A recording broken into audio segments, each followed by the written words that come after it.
Hello and welcome back into the Locked On Leafs podcast. It's Mike DiStefano and Dave Morassutti. It's a fun day. Opening night for the Maple Leafs is always a good time. You can kind of feel the buzz starting to build. You saw last night, definitely it was a great game to watch. I watched the Connor Bedard Bowl.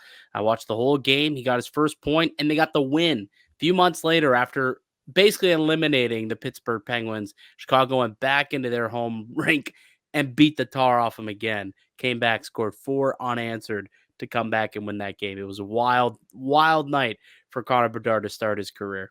Nick Foligno and Corey Perry, the dynamic duo for the Blackhawks.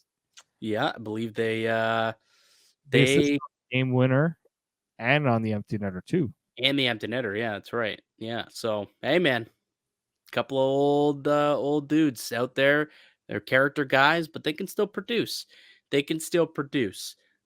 are the Leafs going to produce for us this year? Well, let's chat about it here, Dave. This is one of my favorite segments that we do here on the Locked On Leafs podcast. I've been doing this ever since I started this show. What are we on? Season 4 or 5 now.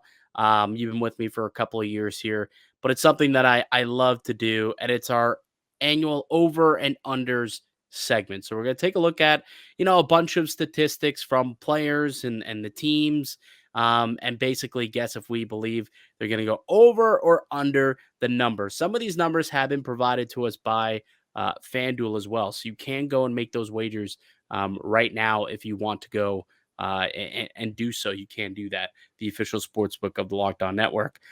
And let's start with Auston Matthews, because Dave, that's really what everybody wants to know. Can he have a bounce back year?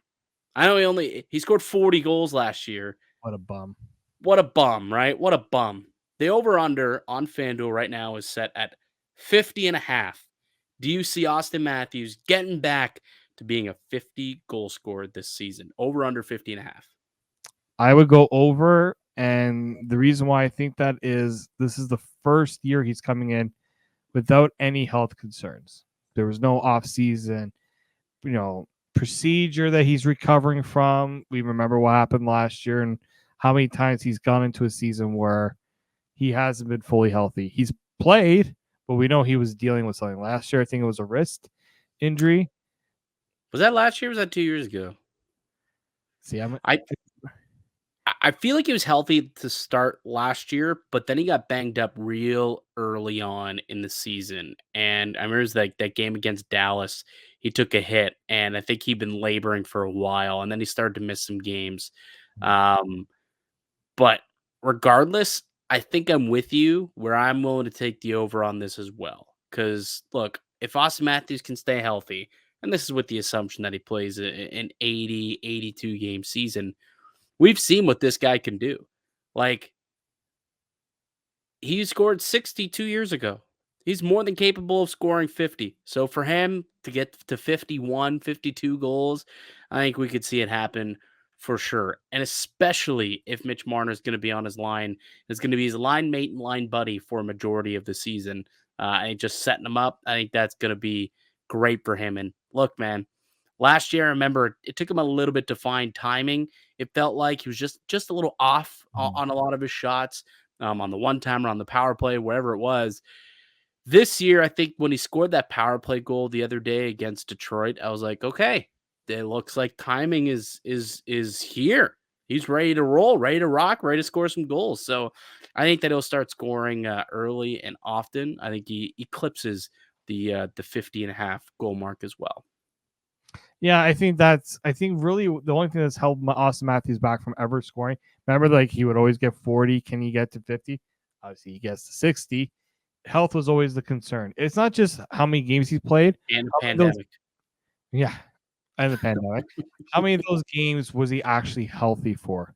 Because we know he's always dealing with something. He's always a guy that gets whacked in the wrists, hands, takes those shots. And he also blocks a lot of shots too. That takes your toll as well on a player. So, yeah, let's just hope health is on his side and the return to 50-goal Auston Matthews.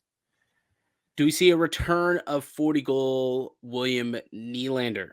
We're setting the over-under at 39.5. Does he go back-to-back with 40 goals, Dave? Ooh. I'm gonna say he's gonna just be shy of 40. I think Mm. he's just shy. Um, Especially if at some point he goes back, like if they put him back at third line center, I'm wondering what that's going to do to his to that. What will give him hopefully a boost if you're looking to maybe put in for 40 plus is that he's prominently in a shooting position on the power play. But we also know that the puck goes to Austin Matthews quite a bit on the power play. So I think he's just shy. I think he's in that 35 to 39 goal range. I think it's going to be very close. Yeah, I see like 38. 38's a number that just popped into my brain. But for a different reason. And mine is just simply look who he's lined up with. And if that is what we end up seeing for a majority of the season is him on that second line with Tavares and Max Domi, I'm not as sold that he's going to be able to replicate the offense he did last year. Big reason for why William Nylander was able to get to the 40 goals last season is because he was playing on a line with Austin Matthews for 40% of his time on ice. And he drew in a lot of defenders and allowed, Nylander to get shots off. He's the one who's dishing pucks over to Nylander when they were together, and he was the primary goal scorer. Another reason why Matthews' goals total was under a little bit because he was playing with the trigger man in William Nylander. So I think if Nylander is playing away from Matthews and he's playing on a line with Tavares, we already know that that line does struggle. And for that reason, I think 40 was a big time goal for him. It is a contract year, however. That's the one thing that is, Yeah. when it comes to Nylander, when he wants to turn it on, he can be a top tier talent in the National Hockey League. Maybe because it's a contract year and he could walk himself into free agency. If he put up another 40, 45 goals this year, man, that guy's going to garner a lot of cash this offseason. But I think it finishes just under, just under. Yeah, I think I agree with that too.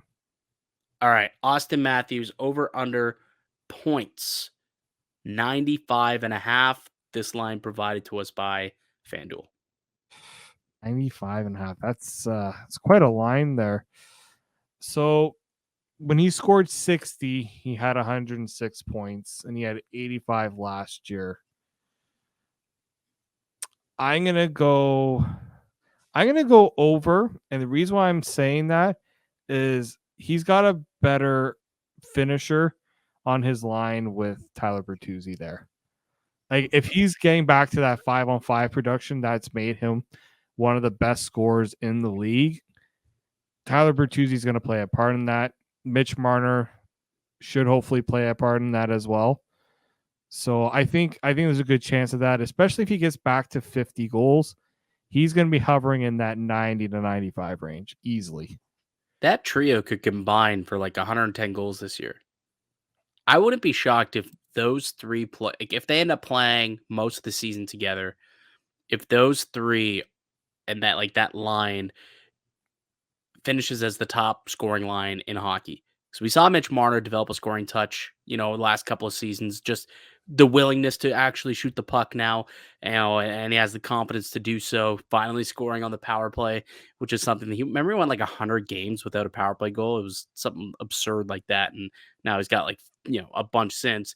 But now you add in a guy like Tyler Bertuzzi, who to your point, he can finish, right? Bunting wasn't necessarily a big time goal scorer. Yep, he was able to pot, 22 goals or whatever the last couple of years. But Bertuzzi's guy can get you 30, right? So you get 30 out of Bertuzzi, you get 30 out of Marner, you get 50 plus out of Matthews. Dude, that trio could get you well over 100 goals this season, which would be, fantastic for the Maple Leafs if that were to be the case. I'm going to go the over. I'm going to take the over as well. 95.5. I think he clears it. I think Matthews probably reaches 100. I think that he does reach the 100-point mark. But does Mitch Marner reach the 100-point mark for the first time in his career? Over under set at 99.5. I do. He was so close last year. If he maybe played in those games that they decided to sit him, he would have been 100 points. I really do think that. Yeah. Yeah. Uh, it's such a tough line.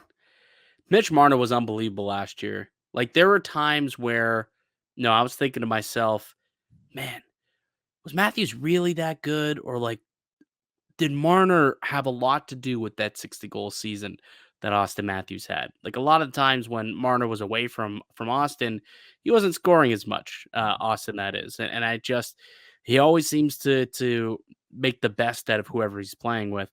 That being said, I'm going to take the under. I'm going to take the under, just slightly, though. I think he still ends up in the 97, 98 range and just under 100 points. He hasn't done it yet. He hasn't done it yet. So I And think close last 2 years. I know he's been close, but he hasn't gotten there. And until he does, I think I'm comfortable saying the under could hit. So I'll 2 take the under. years ago, he was 3 points away, and he had missed 10 games. I know. And last year, I think he missed a game or two.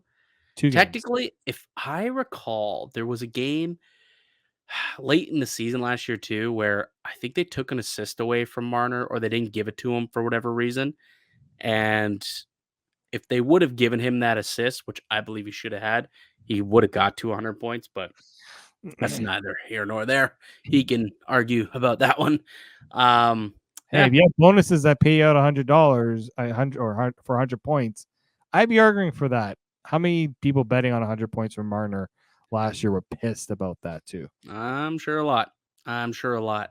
All right, we'll keep it rolling with the point totals before we get into some of our, miscellaneous categories and then our team stats. Matthew Nyes, though, I'm curious what you think he can get up to this year. 49.5. That's the over under I've placed on Matthew Nyes. 49.5. I'm going to go with the under if he's going to stay on the third line. Is he going to stay on the third line? I just don't know. Like, it seems like they're going to give projection. You got to project. What do you think happens? I think he's going to go under. I think he's going to be in like that 45 point range, personally, because he's not getting taught. He's not going to be getting a lot of power play time. He's got to get a lot of that production at 5-on-5, and that's a lot to ask if you're not going to be getting prime minutes, right? If he was in the top, like if he was cemented in the top 6, you can make the argument for him to get that. I just don't know if I could see that, and like that's a lot. Like if he gets 50 points. That's a fantastic rookie season for him. Oh, dude, it would be unbelievable. Yeah, like the point, and you brought it up, and I'm glad you did. No power play time. You will be on second unit, but we know how this team operates or how they have operated in the past. Yeah. You get about a minute 45 of the top unit, and then you get like 20 seconds max if you're the second unit on a power play. So you've got to rely on him getting 50 points at 5-on-5. It's tough to do in this league, man. Really tough to do. Like I remember a couple of years back, Michael Bunting did do it, where he finished the year with 56 points, I think, at 5-on-5. But that was on the top line alongside Marner and Nylander. So unless he gets a promotion up the lineup at some point, or Marner or Matthews rather, unless he gets a promotion up onto the top line at some point, yeah, it's going to be difficult for him to eclipse the 50 mark. But if he ends up this, with 45, 46 goals, like 22 goals and 23 assists or whatever for a 45-point rookie campaign, shoot, I think that's pretty good. Pretty good for Matthew Nyes. If most of that production is going to come at 5-on-5, that'd be a solid campaign for the Rook. All right, let's get to some of these other miscellaneous ones that we've got here. Dave, we got to kind of speed things up a little bit more. Ryan Reaves fights over under 3.5. I'll go over. No explanation, just I just think there's going to be times where teams are going to try to take liberties, and he's got to make a statement. So I think 4 is a safe number for him this year. So he had 7 fights last year, but he hadn't had 4 or more fights prior to that since 2017, 2018. It's not a fighting league anymore. True. I'm going to take the under. I think 3 is the magic number for Ryan Reaves. I think he gets into 3 scraps, and they'll be strategically placed. but 3 scraps is the number for me. He might even get into a fight tonight with like Jack Eye or something like that. Like That'd be cool. Like That'd be nice. there are going to be players that he's going to have to send a bit of a message to. I think that's what they want him here to do as well. Yeah, for sure. It's what that is exactly what he's here to do. All right. Fraser Minton, games played, over under 9.5. Under. You don't think he makes it through? I don't see the Leafs. You know what? Like, it's just different when you go from preseason to regular season. I would be surprised, like, unless he's going to be playing the full season here. I don't know if it benefits him to play, like, let's say they do 20 games and they send him down. Well, I Because agree. you do have to think about the contract and burning the ALC. I could see them sending him to the World Juniors and things like that potentially, if the development is how I think it's going to happen. Which is that I think they're going to give him that opportunity to see what he can do, but ultimately, it's just a different beast when it's full-time NHL. You know, it's different when it's the regular season. I'm going to take the opposite approach. I'm going to be an optimistic person, unlike you, Mr. Debbie Downer. I'm going to go over the 9.5 games. And I'm with you. It's it'd be pointless for him to play 20 games throughout the season, then maybe send him down. Of course, they have to be sure after 9 games, is this guy with us for the rest of the year or not? That is realistically what the situation is. He's either with us for the rest of the year and he's a full-time NHLer, or he's not. We're going to send him down and he's going to continue to progress in the WHL. He'll be a star for Team Canada at the World Juniors, and then he'll come in next year and compete for, 3C once again. Those are the two avenues that I see, Fraser Minton going in this year. I'm going to be positive. I'm going to say that he continues to prove, hey, I'm ready. I'm ready for the show. I can play a two-way game. I am relentless on the puck. I can hound things down. I can back check. I can forecheck. I even got a little bit of a scoring touch and I can make some plays. I think Fraser Minton is one of the team's best 12 forwards. At least he showed us to this point that he is that. And they don't really have like a traditional third line center anyways. So if they have Fraser Minton just become that, that makes his team way more lethal in my opinion and much deeper as well. So I'm going to be optimistic and say that it does happen. He does shock the world, shock Leafs Nation, and Fraser Minton will be a Maple Leaf for the whole season. Certainly clear that 9.5 game mark. Austin Matthews blocks over under at 88.5. Oh. Sorry. 78.5. I was gonna say 8.5. That's quite a lot of them.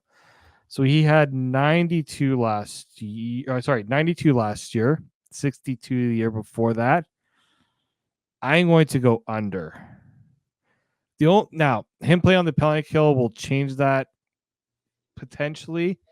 It's just 92. That's a lot of blocks, and I think it took a toll on him as the year went along. I think he's gonna have to be a little bit smarter about how many blocks he has. So I think he's gonna be in that like 70 to 80 range.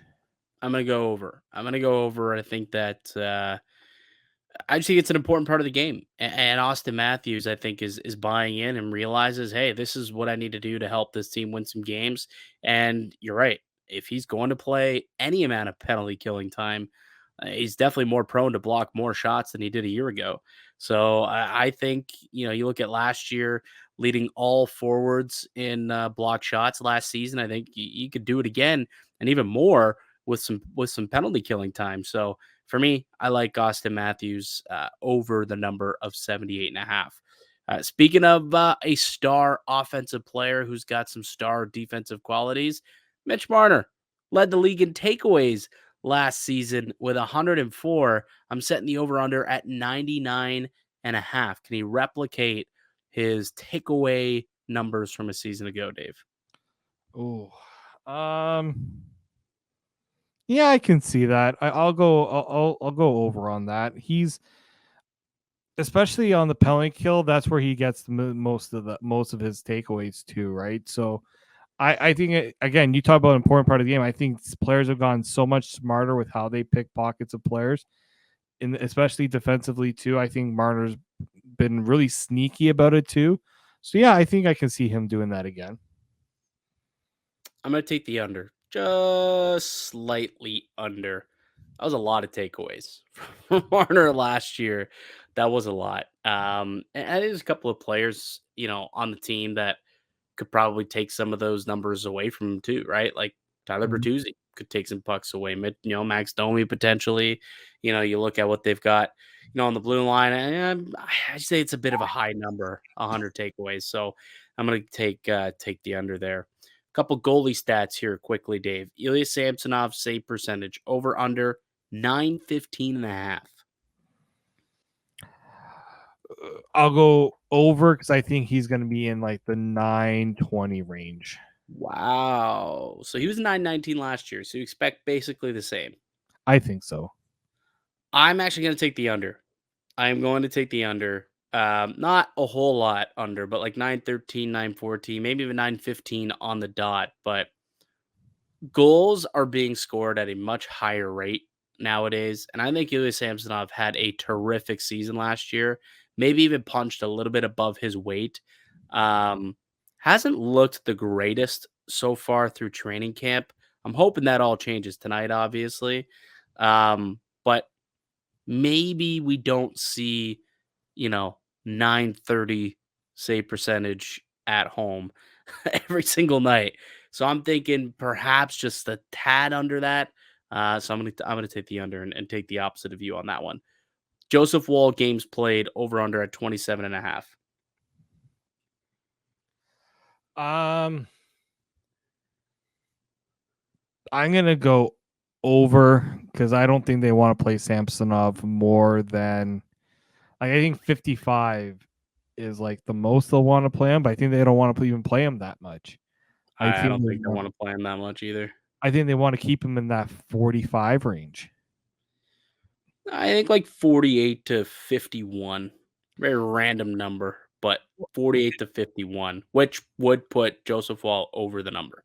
Yeah, and the big one here for me too is I think it was Overdrive that was talking about this where like Samsonov had to win the starter job over Matt Murray. And Yeah. then obviously with injuries he got to play more. But there was a little bit of drop off with how many games and maybe he gets a little too loose and comfortable. And I think they're gonna want to push him with Joseph Wall. I think that's like Joseph Wall is like the perfect guy to do that because one has a contract for next season, one is fighting for a contract. So I think they're gonna pit the two against each other a little bit here. Yeah. I mean, you would think that being a contract year after not getting the bag this season would be enough motivation for him to, have another great season and replicate what happened a year ago. But I did listen to that overdrive clip as well, where basically they were saying, Murray was competition for him. He had to beat him out. Now there's no one to beat out. So is he getting too complacent? Hopefully that doesn't happen this year. I think that was the crux of that conversation, if I recall correctly. All right, some team stats here, Dave. Leafs power play over under 25 and a half. I'm gonna go over. I think this is a team that even if they get to like 26, that's roughly in their range. Like this is a totally doable. So they had 26% on the nose a season ago. Yeah, like I think that's what they're capable of, and like I think they want to do better than that. Like with Guy Boucher, he wants them to be more aggressive on the power play and not just be so stagnant like we've seen them in years past.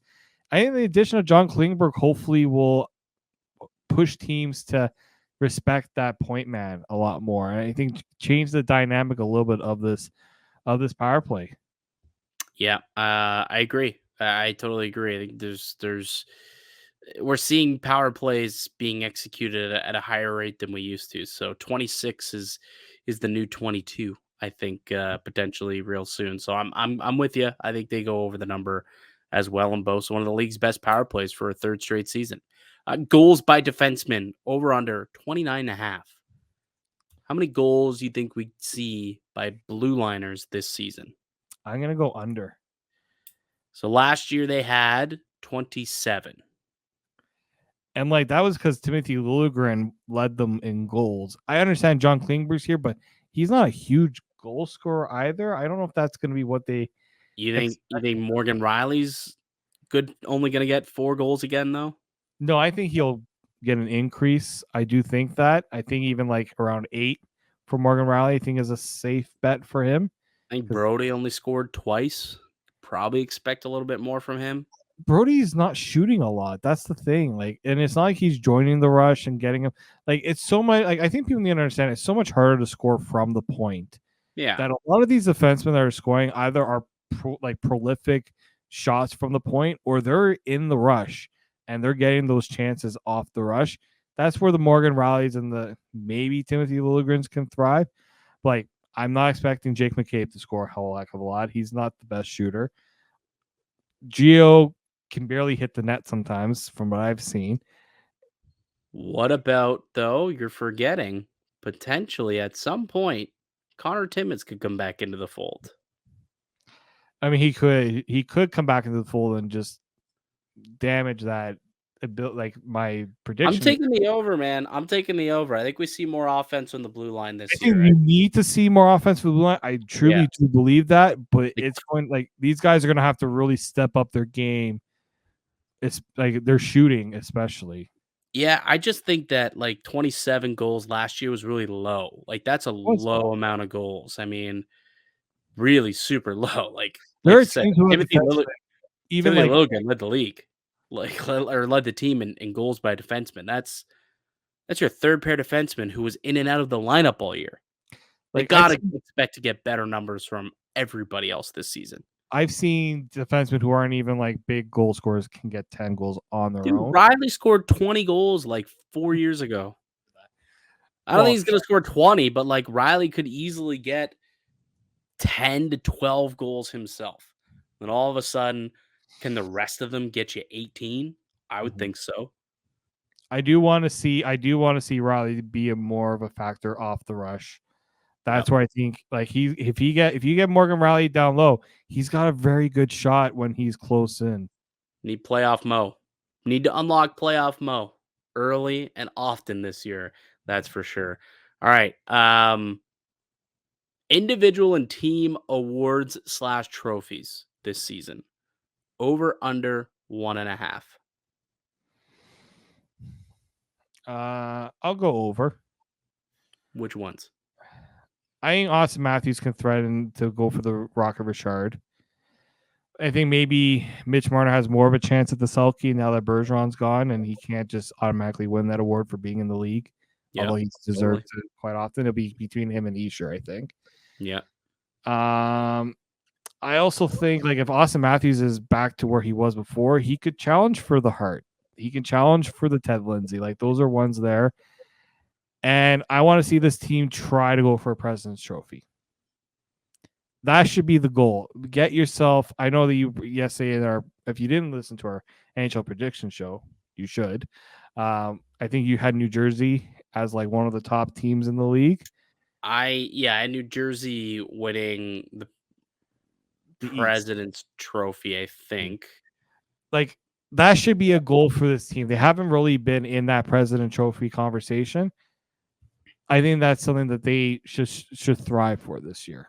Should. You're absolutely right. They should. Are we considering a division title as an award or a trophy? I mean, you do get a trophy at the end of it. You get a banner. Is that a trophy? But there's a President's Trophy. Like there is legitimately a but like the division, like if they win the Atlantic Division, not the President's Trophy. No. I don't consider I want to see I'm not a fan of division banners too, personally. Okay. Man. Does Keefe have a shot? I don't think so. They always go with the coach who overachieves when the team was supposed to underachieve, or there's going to be like hockey writers don't like going for the obvious picks and a lot. Like Sheldon Keefe should have won it like prior to this season. He's had good chances and then he's missed out. I think I'm going to take the under, man. I think I'm going to take the under. They didn't win any last year. No, they didn't. And I could. Mitch Marner was their best chance to win one last year. Yeah, and I think he finished second in Selke voting, maybe third in Selke voting. He was third, sure. Yeah, I think so. And I think he could finish most likely behind Heischer again this year. So there's that. Man, just what you've got Connor McDavid doing. Like that guy scored 65 last year, 66. Mid 60s. Like, that's going to be tough for Matthews to win any award off that Hey, guy. he's got the money. He's gotten paid now. He doesn't have to worry about that. He secured the bag. And now you're making my argument, pal. Now you're making my argument. I think I'm going to go under. I hope I'm wrong. All right, the last one, the one that's most important. 104 total points. This line is courtesy of FanDuel. I'll go over. Way over. Like, Way over. like that's one I'm comfortable saying. If I'm at anybody even trying to figure out what to bet on this season, I comfortably can say the Leafs will get more. Like, you can talk all you want about their playoffs and how they play in the playoffs. This is a team that always gets points in the regular season. Yeah. And it's a team that leaves a lot of points on the board. Like they had 11 overtime and shootout losses last year. A lot of those coming to teams under 500. Which is wild to me to even it's just they went 15 and 11 or 15 8 and 4 against teams under 500 last year. It's got to be a better record. They got to improve that. And last time in a full season that the Leafs didn't have more than 100 points, they had 100 points in 2018-19. Yeah. So I think 104 is a decently low bar to clear for a team that's talented, a team that, as we've both stated, could compete for a President's Trophy. Need a heck of a lot more than 104 points, 105 points to win a President's Trophy. So you're looking in the 120 to 125 range to get a President's. I'm hammering that over at FanDuel. All right, man. That was fun. We'll reconvene at the end of the season and see who was right. It's always fun to hear like our rationales and then have them be completely wrong by the end of the year. That's always a lot of fun. Lots of fun. Do you have one that I didn't think of that you thought of that, is a quirky one that we could really quickly throw out there? Oh, you're the over under guy. I'm not really. Yeah. Okay, so last year we saw 6 new additions at the deadline. Over under 2.5. I'll go over. Like rostered additions. I think so. I think they're going to upgrade that blue line in some way, shape, or form.